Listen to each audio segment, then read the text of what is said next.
Nosso assunto hoje é do interesse de todo mundo, homem, mulher, jovens, maduros, porque cuidar dessa parte tão importante do nosso corpo e olha, arrisco dizer negligenciada, que é o tema de hoje, tem que começar cedo. E ó, quando esse danado dá para doer, não tem quem aguente, não. Ele é tão importante que tem um médico especialista só para cuidar dele. E eu não estou falando nem de coração, nem de pulmão, nem de cérebro, não. É outro órgão vital, o rim. Ou vai dizer que você nunca ouviu alguém falar que pedra no rim é a pior dor que existe. Pois é, para falar sobre esse assunto hoje, um nefrologista, o Dr. Henrique Carrascosi. Participa comigo, me conta nos comentários de onde você nos assiste, conta seu nome e faz, claro, suas perguntas aqui na nossa caixinha de comentários. E se você está só ouvindo a gente pelo podcast, vai lá no Instagram da Jolivi e deixa sua mensagem, é Jolivi_saúde. Eu sou Leopoldo Rosa e esse é o Primeira Dose. Vamos falar de saúde? Bom, então a gente vai começar já o nosso papo com o Dr. Henrique Carrascosa, primeiro dando, claro, as boas-vindas para o doutor. Doutor, muito obrigado pela presença e bem-vindo aqui ao Primeira Dose. Olá, Leopoldo. Muito obrigado pelo convite. É um prazer estar aqui com vocês. Doutor, muitas pessoas, quando falam de órgãos vitais, né, a gente vai falar muito de cérebro, coração, pulmão, os rins ficam de fora, às vezes, dessa relação, mas quando a gente vai conversar de fato sobre saúde com um especialista, a gente sabe da importância desses órgãos para a saúde e para a manutenção da vida como um todo, né? E aí eu queria que o doutor começasse essa conversa explicando para a gente o que faz dos rins tão importante, qual que é a função que eles exercem no corpo, que fazem com que a gente tenha que prestar tanta atenção neles. Eu costumo brincar que o rim, ele é o órgão esquecido, né? O órgão perdido. As pessoas geralmente não dão a sua importância devida, né? Realmente as pessoas lembram dos rins geralmente quando tem cólica, né? E aquela cólica renal muito forte, e não é isso, nós vamos falar sobre isso no transcorrer aí do tempo. Mas o rim, ele tem funções muito importantes. Além de fazer a filtragem do nosso sangue, então ele limpa todo o nosso corpo, o metabolismo do nosso corpo que produz impurezas, ele joga fora essa sujeira, então ele é o filtro, né?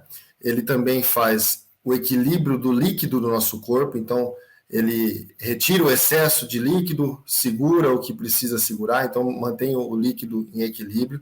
Ele mantém também os eletrólitos, que é o potássio, o cálcio, o fósforo, o sódio, todas essas substâncias que são importantes para o trabalho das nossas células, do corpo como um todo, é o rim que equilibra esses eletrólitos. Então, extremamente importante essa função também. Além disso, o rim está relacionado também à produção de sangue, porque ele produz um hormônio que estimula a produção dos glóbulos vermelhos, e também ele está relacionado com o metabolismo dos nossos ossos. Então, por quê? Ele participa da ativação da vitamina D, que todo mundo gosta bastante da vitamina D, e se o rim não está funcionando bem, nós temos uma deficiência da vitamina D ativa, e isso pode influenciar na formação dos nossos ossos. Então, assim, acho que são muitas funções vitais que esses dois órgãos aí, geralmente são dois, né? E eles têm no nosso corpo como um todo. E aí, quais são os principais problemas que uma pessoa pode ter nos rins? A gente fala muito da pedra nos rins, que eu acho que é talvez o que mais assusta as pessoas pela dor, né, que causa, mas dentro dessas funções que o doutor acabou de trazer, quais são os outros problemas que as pessoas podem ter e que precisam ficar atentas? Realmente o mais temido das pessoas, popularmente, são as cólicas renais, que são cálculos, são as pedras que formam, né? Isso pode ser por causa genética, pode ter uma causa alimentar, aí tem que ser feita uma avaliação para ver a formação dessas pedras.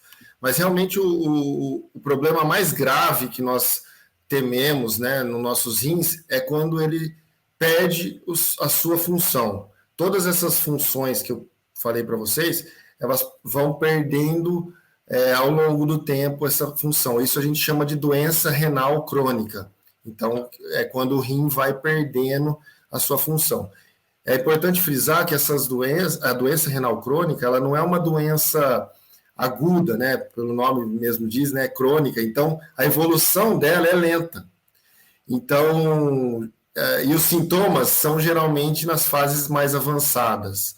Então, por isso, ficar atento a essa doença, que é nas fases mais avançadas, quando uma pessoa precisa, às vezes, fazer transplante de rim, fazer diálise, hemodiálise, né? Então, são os casos mais graves. É a doença mais grave aí que nós temos em relação aos rins. E como que o doutor falou que ela não é aguda, né? Portanto, talvez não tenha tantos sintomas evidentes. Como que a gente descobre que tá passando por essa doença? Nós temos uma estimativa que 10% da população tem algum grau de doença renal crônica. Então, entre cada 10 pessoas, uma pelo menos tem doença renal crônica. Então, assim, para fazer o diagnóstico nas fases mais iniciais, é importante que sejam feitos exames, né? Então, nós temos o exame da creatinina, que é um exame de sangue simples, que pode ser feito em qualquer laboratório, o SUS, particular, convênio, etc. E também o exame de urina, né, onde nós vamos detectar a presença de alguma alteração, como proteína, principalmente na nossa urina, que pode ser já um sinal que você está evoluindo com uma doença renal crônica. Então, assim, nas fases iniciais, a pessoa, se ela ficar esperando algum sintoma, ela não vai ter. Então, por isso que a prevenção com exames é fundamental. Já nas fases mais avançadas, quando o rim está funcionando, por exemplo, 20%, 30%, quer dizer, já perdeu ali 70%, 80% da função, é quando as pessoas começam a ter sintomas. Então, aí as pessoas começam a ter inchaço no corpo, começam a ter diminuição do apetite, começam a ter descontrole da pressão. Eu não falei também, mas o rim ele tem uma relação no controle da nossa pressão arterial. Olha só. Então as pessoas começam a ter esses sintomas, que também não são sintomas específicos só do rim, né? Inchaço, pode ser o coração, pode ser vascular. Então, assim, são sintomas inespecíficos. E as pessoas geralmente não relacionam muito com a questão renal. Então, é importante que as pessoas procurem as unidades de saúde, o médico, para poder fazer essa prevenção com exames e detectar essa doença já nas fases iniciais. E aí, doutor, quando o doutor fala sobre a pedra, vou voltar um pontinho na nossa conversa, o doutor falou, olha, tem causas que podem ser genéticas. Então, quer dizer que tem pessoas que podem ter todo o comportamento correto para prevenir, então se hidratam muito bem, tomam bastante água, evitam sódio, por exemplo, que a gente sabe que é uma das fontes de formação de pedra, mas ainda assim vão ter esse problema por uma predisposição genética? Exatamente. Então, por isso que eu sempre falo para os pacientes, você tem um histórico familiar de cálculos, né, de cólicas renais, o pai já tem, a mãe já tem, avô, irmão, tio, e você faz uma dieta correta, que nem você falou, com menos sódio, menos proteínas, tomando uma quantidade boa aí de líquido, né, de água, e mesmo assim você continua formando pedras, provavelmente você deve ter algum outro problema que não vai ser suficiente só essa dieta. É aí que entra até a nossa especialidade, a nefrologia, né, que faz essa investigação da formação das pedras. Porque geralmente as pessoas vinculam mais a cólica renal ao urologista, né? O urologista, ele é o cirurgião. Então, eu acho que é interessante falar isso, porque as pessoas procuram o uro aí na cólica, aí tira a pedra, faz cirurgia e tal. Mas a prevenção da formação da pedra é feita pelo nefrologista. Então, nós vamos fazer exames onde nós vamos fazer a dosagem de algumas substâncias na urina, para ver se tem excesso dessa substância ou se tem falta de algumas substâncias. E muitas vezes a gente lança a mão de tratamento com medicações.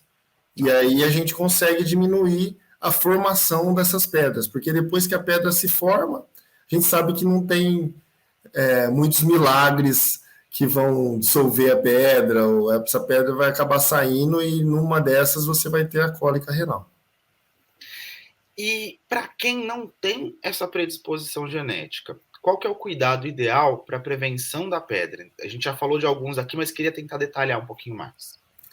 Eu sempre falo que é o tripé, né? São três coisas indispensáveis para a gente prevenir a formação das pedras. Primeiro, a hidratação.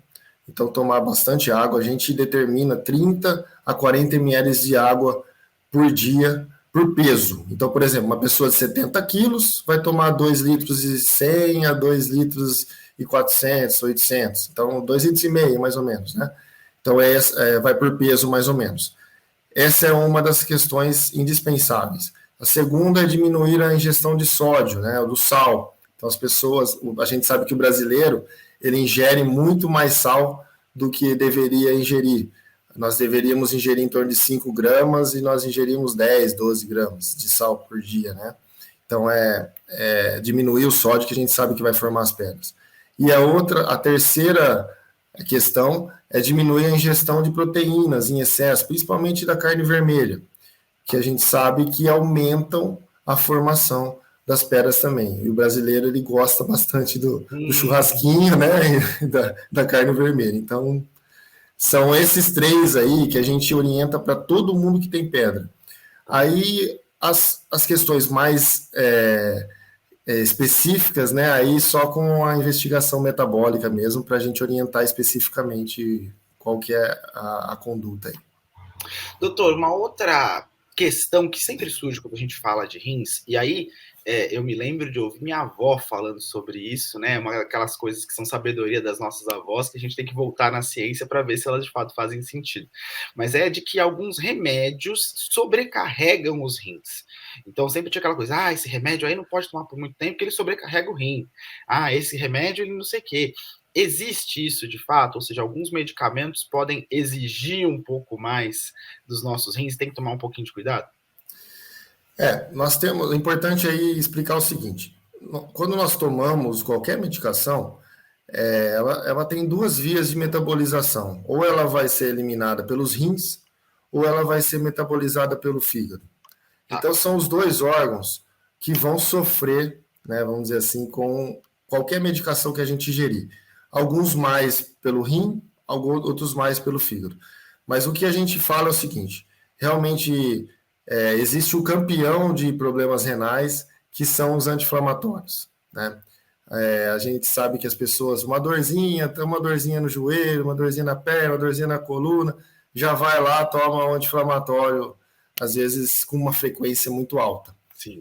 Isso é um problema, porque a gente acaba atendendo pacientes que já acabam evoluindo com diminuição da função dos rins, aquela doença renal crônica, devido ao uso dos anti-inflamatórios com muita frequência. Também tomar cuidado nas formulinhas, né? Aquela formulinha que o vizinho usa, meu vizinho usa uma formulinha que o doutor passou para ele, para a coluna. É ótimo. Aí vai ver na formulinha, tem anti-inflamatório. E a pessoa toma todo dia aquele anti-inflamatório. Então, isso não vai dar certo, vai dar problema, com certeza. Então, tomar cuidado com o uso, fazer o uso contínuo de qualquer medicação deve ter orientação médica, porque o uso contínuo pode trazer problemas. O anti-inflamatório é o campeão. Aí, se você me perguntar quais outros, né? Por exemplo, o diurético. As meninas que querem emagrecer e acabam achando que o diurético emagrece. Na verdade, o diurético perde água, né? Ele força o rim a jogar a água fora. E isso pode levar a um problema renal, né? Problema de desidratação, por exemplo, que as pessoas, para emagrecer, ela perde líquido, né? Que nem aqueles lutadores de UFC lá, que eles acabam fazendo aquelas loucuras de sauna para perder líquido para chegar no peso lá na hora, né? Depois eles tomam até soro, né? Então, assim, isso não deve ser feito, né? Então, tomar cuidado. O diurético é uma outra droga muito complicada. E antibióticos, a gente sabe que tem um controle maior nas prescrições. Então, você não consegue, geralmente, comprar um antibiótico sem a prescrição médica. Então, sempre falar com o médico, né, se você tem algum probleminha renal, porque alguns antibióticos também tem que ser, às vezes, ajustada a dose, ou você não pode tomar. Então, isso já é uma questão mais técnica. Mas no dia a dia, acho que o anti-inflamatório é o campeão. Olha, a gente fala muito aqui, doutor, sobre automedicação. Então, tem mais um alerta para você que nos assiste, porque é isso, infelizmente, ou felizmente, enfim, esses remédios são vendidos sem receita médica. Facilita um pouco o acesso, mas também facilita se tomar sem critério. Então, mais uma vez, a gente fala, eu falo muito isso aqui em todas as edições, consulte um médico, né? Antes de fazer iniciar qualquer tipo de tratamento médico. Não vá o remédio é uma droga, né? Ele tem sua função, ele tem ali um papel, né? Ajuda a saúde da gente em alguns casos, mas não é uma coisa para ser tomada sem critério. Não é um chazinho inocente, não é água, não é só uma pilulinha que eu tomo todo dia, né? Ele causa reações em todo o nosso corpo. E a gente está aqui mostrando, junto com o doutor Henrique, essas reações dos nossos rins e como isso pode causar problemas ali adiante. Ô, doutor, e aí pensando nisso, para quem está nos assistindo, fala, beleza, então eu quero fazer um comportamento que preserve os meus rins. Além da ingestão de água, tem alimentos que, incluídos na alimentação, podem ajudar no funcionamento dos rins ou a água, de fato, é o principal? Realmente a água acho que é o principal mesmo, porque o nosso rim ele depende da água para filtragem, né? Mas os alimentos, não existe assim um alimento em específico só para o rim. O que eu sempre falo para meus pacientes é o seguinte: tudo que você comer de saudável, você já vai estar ajudando o seu coração, seu pulmão, seu cérebro e o seu rim também, né? Então, aquela velha história, né? Frutas, legumes, hortaliças, né? A comida de feira que a gente fala, né? O nosso dia a dia ali, sem muita fritura, muita gordura, é isso que vai ter também ação em relação aos rins. Porque assim, ó, agora é importante frisar que a doença renal crônica que a gente está comentando aqui, 70% dos casos ela é causada por diabetes e pressão alta. Então, assim, já dá para imaginar que se você fizer uma dieta, pouco sal, né, para hipertenso, né, para você não ter pressão alta, diminui o sal, faz atividade física, toma bastante água, come hortaliças, menos gordura, tudo, você vai estar ajudando o seu rim. E também, se você fizer uma dieta para diabetes, também, pouco açúcar, né, faz atividade, evita a obesidade, já também vai estar fazendo a tarefa aí para a questão renal. Então, é isso, é uma atividade, uma vida saudável como um todo, também você vai estar ajudando a questão renal. Ou seja, quem tem outros problemas de saúde, citando aqui esses dois que o doutor trouxe, diabetes e pressão alta, pode desenvolver problemas nos rins. Ou seja, cuidar da saúde global também é uma forma de proteger os rins. Exatamente. Por exemplo, se nós pegarmos, se você visitar uma clínica de hemodiálise, por exemplo, se você pegar lá, tem 100 pacientes fazendo hemodiálise, por exemplo. Desses 100, com certeza, 70, 80 deles têm como causa dessa doença renal crônica e a causa de estar fazendo hemodiálise a pressão alta e o diabetes descontrolados, né? Então, assim, a grande problema de saúde pública nosso é a pressão alta e o diabetes, que vão levar às doenças cardiovasculares, o infarto, o AVC, a doença renal crônica, os problemas vasculares, né, amputação às vezes de membros por conta do diabetes, a retinopatia diabética, que o paciente acaba perdendo a vista. Então, assim, são complicações dessas duas doenças. E essas duas doenças a gente sabe que estão relacionadas diretamente ao nosso estilo de vida também, além de fatores genéticos também, mas o nosso estilo de vida, sedentarismo, sobrepeso, obesidade, a dieta totalmente desequilibrada. Então, a gente precisa fazer uma análise de como nós estamos vivendo, né, e como a gente quer que nosso futuro seja, né, com doenças, tomando medicações. As pessoas não acabam não pensando nisso, né? O doutor, muita gente acha que porque a gente tem dois rins, a gente pode descuidar um pouco mais, porque se um parar, o outro funciona. Queria fazer essa pergunta para o doutor. Nosso corpo consegue se adaptar com apenas um dos rins, mas qual que é o risco disso também? Ó, geralmente não tem muito problema relacionado a você viver com um rim só. Inclusive, tem pessoas que acabam nascendo com um rim só, uma formação ali intraútero, né? Que acabam vivendo normalmente, né? Algumas pessoas às vezes têm algum problema, um câncer, por exemplo, em um rim, tem que fazer a retirada desse rim, vive com o outro. Então, e o paciente que é transplantado, por exemplo, uma curiosidade, você transplanta, você coloca um rim só nesse paciente e não retira os outros dele, né? Você coloca mais um, esse paciente fica com três. Lógico que quando você faz o transplante, esses dois não estão funcionando menos de 10%. E aí você vive com um rim só. Então dá para se viver. O que eu oriento sempre às pessoas é que você tem que, se você tem um só, tente fazer se atente aos hábitos mais saudáveis ainda mais, né? Tá. Porque ele vai acabar trabalhando dobrado, vamos dizer assim, né? Porque você tem um só. E isso, ao longo do tempo, pode ser que esse rim venha a ter problema.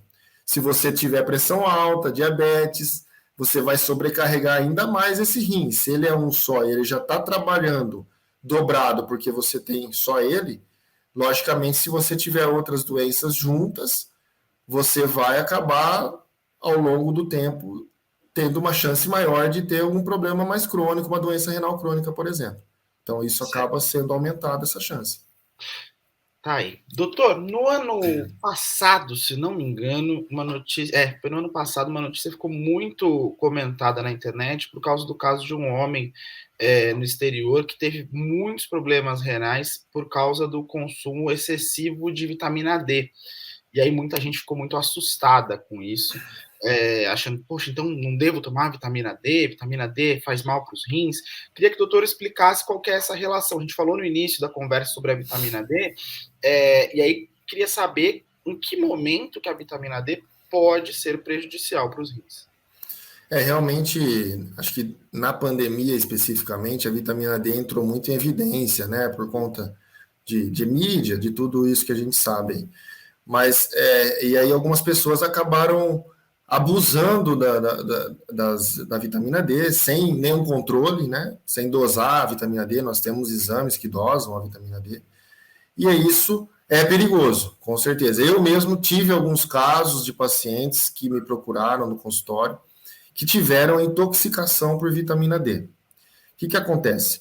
A vitamina D, primeiramente, a função da vitamina D no nosso corpo é reabsorver cálcio, né? A função mais primordial dela, né? Então ela vai lá no intestino e reabsorve cálcio. Lógico que tem outras aí funções, imunidade, essas outras coisas que acabaram sendo mais novas aí e entraram em evidência. Mas a função primordial, né, da vitamina D é essa de reabsorver cálcio. Então, quando você tem um excesso de vitamina D, você acaba aumentando muito essa reabsorção de cálcio. E aí você pode ter um excesso de cálcio no seu sangue, que a gente chama de hipercalcemia, que seria o excesso de cálcio no sangue. Quando você tem um excesso de cálcio no sangue, esse cálcio acaba passando junto com o sangue no rim. O que acontece? Esse cálcio deposita no seu rim, né, o excesso. E aí você tem uma insuficiência renal, você pode ter uma alteração da função renal por conta desse excesso de cálcio que está no sangue e, consequentemente, passa lá no rim e o rim acaba... que o rim que tenta equilibrar o cálcio, então ele acaba depositando lá esse excesso de cálcio. E aí as pessoas desenvolvem insuficiência renal por hipercalcemia. Né? Então, assim, é perigoso. A vitamina D, eu não sou contra a vitamina D, deixo claro que eu gosto da vitamina D, mas tem que ser feito de maneira correta, reposição. Muitas vezes não há necessidade de reposição se você toma sol, se você não tem doenças, né, que podem... Por exemplo, o paciente com doença renal crônica, ele já tem uma falta da vitamina D, então a gente acaba tendo que repor mais, ficar mais de olho nisso. Mas uma pessoa sadia, um jovem, que às vezes eu vejo no consultório, tem lá 18 anos, faz atividade física, toma sol, às vezes não tem a necessidade de você ficar repondo altas doses de vitamina D para esses pacientes, entendeu? Vou fazer só uma parte aqui, porque acho que isso é importante da gente falar, doutor. Qual que é a dose que faz a vitamina D se tornar perigosa? Eu não estou falando de uma cápsula de, sei lá, 1000 I, 2000 I que as pessoas tomem por dia. Estou falando de altas doses, né? Eu vejo pessoas tomando 50 mil todo dia, às vezes durante um mês, entendeu? Assim, é absurdo, é uma dose Sem ter muito alta. consultado um médico, sem saber se tem necessidade, né? Exatamente, entendeu? Então, assim, virou uma coisa muito comercial também, né? A mídia e tal, e isso acabou virando muito comercial. A vitamina D tem a sua importância, tem as suas funções importantes no nosso corpo, mas com certeza você precisa ter uma orientação. Não é igual para todo mundo, né? Falar assim, todo mundo tem que tomar 1000 por dia porque é 1000. Eu não concordo com isso, entendeu? Tem alguns colegas que até fazem isso, mas por que tudo igual? Nenhum ser é igual ao outro, né? Então, assim, a minha rotina do dia não é igual à sua. Às vezes eu posso fazer uma caminhada no sol, eu posso trabalhar, por exemplo, você pega um trabalhador de obras, por exemplo, um pedreiro, ele fica às vezes no sol o dia todo. Você vai dar mais vitamina, ele já está produzindo vitamina D. É diferente de uma pessoa que trabalha num escritório, né? Não toma sol, chega cedo e sai à noite. Então, assim, essas particularidades que um especialista tem que se atentar para poder saber a dose e a necessidade de cada pessoa. Não dá para generalizar, porque aí você vai correr o risco de se intoxicar e aí uma doença renal não vai ser tão fácil você encarar ela, né? É melhor a gente evitar. É isso. É muito do que é bom. Repetindo algo que eu sempre digo aqui, que a gente falou ao longo da conversa, né? Os tratamentos eles têm que ser individualizados, então procure seu médico, né? Antes de iniciar o tratamento, seja com altas doses de uma vitamina que é positiva dentro de um determinado limite, e se for para o seu perfil, tanto quanto no caso dos remédios que a gente falou antes, né? É importante até, lembrei agora da vitamina C, por exemplo. As pessoas adoram também, vou tomar um efervescente, vitamina C e tal. A vitamina C, ela tem suas funções também, igual a vitamina D, mas a vitamina C em excesso, ela forma pedra no rim, né? Forma cálculo renal. Então aí é essa questão da individualidade. O paciente me procura, ele tem cólicas renais de repetição, tem histórico familiar, tudo, e toma vitamina C todo dia. Eu não posso, eu tenho que tirar essa vitamina C dele, entendeu? Ele vai chupar uma laranja, vai tomar um suco de limão, uma acerola, que tem vitamina C também, em doses de fruta, né? Mas não tomar um concentrado de vitamina C, que isso pode dar problema. Então as pessoas têm que saber o seguinte: vitamina não é porque é vitamina que não faz mal, né? Em excesso, você pode ter problemas também relacionados às vitaminas. Eu até conheço pessoas, o doutor talvez já tenha conhecido casos assim, que fazem tratamento, e aí recomendado pelo médico, né, com altas doses de vitamina D, mas que aí fazem exames periódicos para saber, para medir ali o funcionamento das funções renais, faz aquele exame de urina de 24 horas, ou seja, se você faz um tratamento de longo período com altas doses de vitamina D, por exemplo, você precisa de um acompanhamento das funções, né? Exatamente. Se você optar por isso, se você está num profissional, um médico que segue essa linha, que você faça isso da maneira mais segura possível, né? Então, fazendo os exames, vai verificar o seu cálcio no sangue, como é que tá, vai verificar a sua função dos rins, faz o exame às vezes 24 horas, como você falou. É lógico que aí você está monitorando os possíveis problemas, né? os possíveis problemas que você poderia ter numa alta dose. Mas tomar por conta, jamais, sem monitorizar nada, pedir para ter problema, né? É isso mesmo. Agora, para a gente já se encaminhar para o fim da nossa conversa, doutor, o doutor falou bastante sobre cálcio. E quando a gente fala de cálcio, as pessoas inevitavelmente vão querer saber sobre leite, que acaba conhecido como uma fonte de cálcio que a gente, na cultura brasileira, consome muita gente diariamente, às vezes mais de uma vez ao dia. Leite pode causar pedra no rim? Então, essa é uma pergunta muito comum. Então, antigamente, os médicos e popularmente todo mundo falava: você tem pedra no rim? Para de tomar leite, suspende o leite, porque é o leite que forma o cálcio, tudo. Ao longo dos anos, alguns estudos foram feitos e mostraram o seguinte: as pessoas, eles pegaram as pessoas que suspenderam totalmente o leite e as pessoas que tomaram leite e essas pessoas que tinham cólicas renais, né? Pegaram essas pessoas com cólica e dividiram nesses dois grupos. E aí eles observaram que as pessoas que suspenderam o leite formaram mais pedra do que as que estavam tomando, né? E aí eles foram investigar isso, né? E aí eles investigaram e viram que no intestino nosso, quando a gente tira o leite totalmente, quer dizer, a gente tira o cálcio, a gente aumenta a absorção de oxalato, que é também uma causa de formação de pedras nos rins, né? Então, assim, hoje a gente orienta o seguinte: é mito você ter que suspender leite, não é para suspender, porque pode acontecer isso. Se você suspender toda a sua alimentação de cálcio, os leites e derivados, você pode aumentar a formação das pedras por outra causa que seria o oxalato. Então, o que eu oriento meus pacientes? Pode comer, toma seu leite, não precisa tomar 1 litro de leite por dia, nem comer um queijo inteiro todo dia, eu sempre falo isso para os pacientes, mas tudo regrado não vai influenciar na formação das pedras. Tá aí. Então, olha, sinto que as pessoas esperaram até o final para a resposta dessa pergunta, porque sempre que a gente fala de pedra no rim aqui, surge essa questão, porque é absolutamente cultural o consumo de leite no Brasil, né?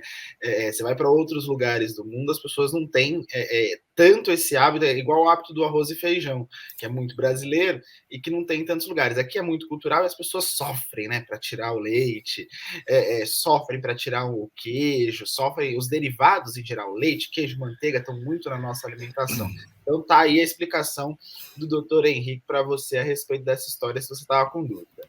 Doutor, muito obrigado pela conversa, que papo legal, e acho que tivemos uma aula aqui, mais uma vez, sobre assuntos super importantes para a nossa saúde. Obrigado pela presença, viu? Ô, Leopoldo, foi um prazer estar aqui com você, foi muito gostoso conversar aqui. E até uma próxima vez aí, estou à disposição de vocês, tá? Eu que agradeço, foi um prazer também. Doutor Henrique, está nas redes sociais, doutor? Isso, estou no Instagram, tem aí no Facebook também. No Instagram é @Dr. Henrique Carrascosse. Então, vai lá, doutor Henrique Carrascosse, no Instagram, você continua lá com ele, essa conversa também, tem conteúdo lá, o doutor está também conversando com as pessoas pelas redes sociais, recomendo que você vá segui-lo lá também. Tá Obrigado, joia. doutor, grande abraço. Obrigado, um abraço.